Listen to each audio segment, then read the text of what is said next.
Halo semuanya, kali ini kita akan belajar tentang analisis kadar vitamin C. Bersama saya, Fioridin India Putri dari kelas 4A1, kelompok 10, Program Studi Ilmu Gizi, Fakultas Kedokteran Universitas Brawijaya. Sebelum mengetahui cara menganalisis kadar vitamin C dalam suatu bahan, kita harus kenalan dulu dong sama vitamin C. Vitamin C ini adalah salah satu jenis vitamin yang larut air dan sangat berperan dalam menangkal berbagai penyakit. Kenapa? Karena vitamin C termasuk golongan antioksidan yang mampu menangkal berbagai radikal bebas ekstraseluler. Nah, tapi ternyata vitamin C juga bisa rusak loh kalau kena suhu tinggi. Vitamin C juga strukturnya nggak stabil, jadi mudah teroksidasi. Meskipun stabil pada suasana asam, vitamin C justru tidak stabil pada suasana netral dan basah. Oh iya teman-teman, harapannya setelah kita belajar bareng di sini, kita dapat mengetahui berapa kadar vitamin C dalam suatu bahan, metode apa yang bisa dilakukan untuk mengukurnya, dan adakah pengaruh pengolahan terhadap kadar vitamin C pada bahan. Udah lumayan kenal kan sama vitamin C? Yuk lanjut ke analisisnya. Untuk menganalisis kadar vitamin C, kita bisa pakai metode titrasi iodimetri. Prinsip dari metode ini adalah terbentuknya warna biru sebagai indikator titik akhir titrasi. Warna biru didapatkan dari iodin yang mengadisi ikatan rangkap vitamin C sehingga akan terputus menjadi ikatan tunggal. Jika seluruh vitamin C telah diadisi oleh iodin, maka iodin yang menetes selanjutnya saat titrasi akan bereaksi dengan larutan indikator amilum membentuk iod amilum yang berwarna biru. Ada 4 tahap yang harus dilakukan dalam analisis ini. Yang pertama, persiapan sampel, lalu persiapan reagen, melakukan titrasi, yang terakhir adalah perhitungan hasil titrasi. Kita masuk ke tahap pertama ya, yaitu persiapan sampel. Sampel yang digunakan bisa berbagai macam bahan. Bisa pakai tablet vitamin C yang tinggal dilarutkan dalam 200 ml air, atau jus buah yang tinggal disaring menggunakan kertas saring sehingga didapat filtratnya. Untuk buah segar, ditimbang dulu sebanyak 100 gram, kemudian dihancurkan bersama air sebanyak 50 ml. Setelah disaring, filtrat diencerkan menggunakan labu ukur hingga 100 ml.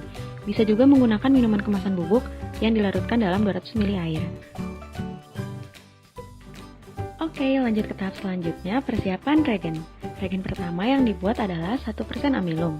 Caranya, larutkan 0,5 gram amilum dalam 30 ml aquades yang telah dipanaskan hingga hampir mendidih. Pindahkan ke dalam labu ukur 50 ml, kemudian tambahkan aquades hingga tanda batas. Lalu campur hingga merata. Reagen kedua adalah larutan iodin. Caranya, larutkan 5 gram Ki dan 0,268 gram KiO3 dalam 200 ml aquades. Tambahkan 30 ml asam sulfat 3 molar, lalu pindahkan larutan ke labu ukur 500 ml dan tambahkan aquades hingga tanda batas. Setelah merata, pindahkan larutan ke Erlenmeyer dan larutan siap digunakan untuk titrasi. Reagen ketiga adalah membuat larutan standar vitamin C. Caranya, larutkan 0,25 gram standar vitamin C dalam 100 ml aquades. Pindahkan ke labu ukur 250 ml, kemudian tambahkan aquades hingga tanda batas dan larutan standar siap digunakan.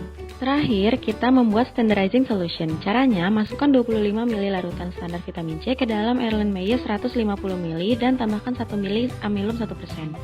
Isi buret dengan larutan iodin yang telah dipersiapkan sesuai dengan kebutuhan.